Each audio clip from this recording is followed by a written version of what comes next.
What up, YouTube? It's your boy Big Cool coming to you from Colossal Boxing Talk, and I'm here to talk about Gennady Golovkin, the newly crowned WBC and IBF Unified Champion, taking David Lemieux's IBF strap last night via TKO in the 8th round. And I'm here to talk about his options for his next fight. I know he just fought last night and probably won't fight again until January or February of 2016. But who can he fight when he does return to the ring? I know it probably won't be Canelo Alvarez or the Miguel Cotto. Whoever wins that fight, that's a big fight, and they're gonna take some time off. But I expect him to fight the winner of that fight sometime next year, probably late summer, early fall. Um, Gennady Golovkin is notorious for being active. He's 33 years old, so he's doing the smart thing of constantly staying active and keeping himself in great condition and being active. But who can he fight that will present any type of challenge for him until he get the next big fight?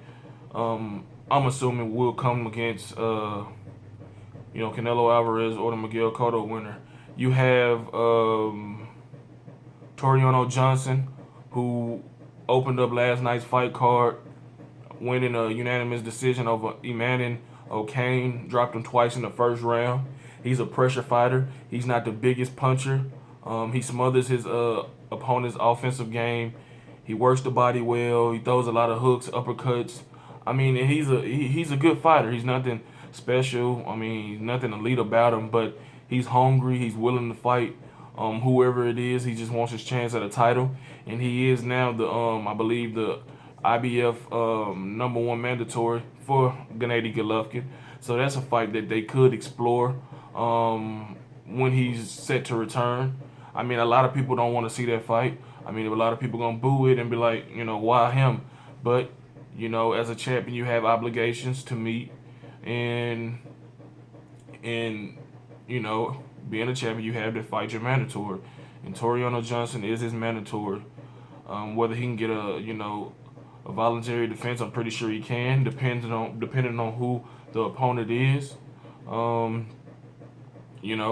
believe the IBF would allow that. But if there's no Cotto, no Alvarez, and around the time that he's gonna come back, then Toriano Johnson most likely may well get the call.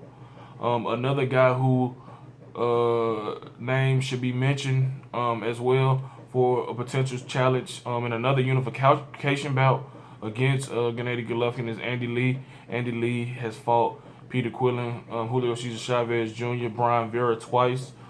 He's a very good fighter, big puncher. He used to be trained by the late, great Emmanuel Stewart.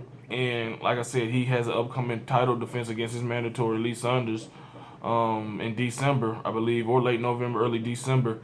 And whoever wins that fight could be a valuable option for Gennady Golovkin, who stated he's not leaving 160 until he collects all the belts.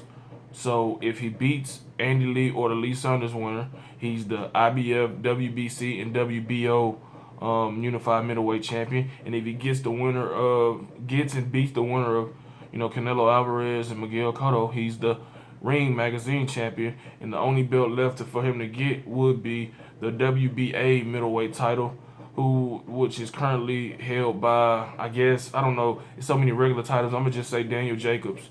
I know he's the regular champion. I'm pretty sure the super champion, whoever it may be, can set claim to that. But the winner of Quillin Jacobs seems more logical. Al Heyman, managed fighters, and we would love for it to be Quillin versus Golovkin to unify the whole division. That's unlikely because HBO doesn't do business with Peter Quillin, and it's just how negotiations are. You sign with one network, and another fighter sign with another. So I don't expect that fight to happen. But Golovkin said he's not leaving 160 until he gets all the belts. So maybe he can convince HBO, his team, or whoever has the powers may be at HBO, to make that fight happen with whoever the WBA champion may be, assuming the main title is held by one of Al Heyman's guys.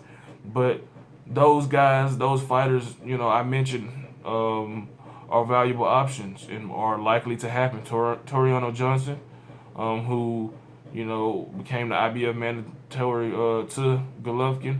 You have the winner of Lee and Saunders. Maybe Chris Eubanks Jr. If he hasn't won up to 168.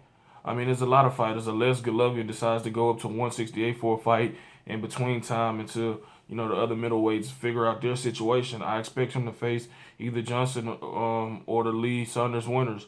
In the comment section below, tell me who you expect him to fight or who would you like to see him fight that's possible in his return fight. And like this video, subscribe to the channel, head over to Facebook, like the Facebook page, Colossal Boxing Talk. Follow us on Twitter and Instagram at Colossal CBT. Until next time, I'm out. Peace.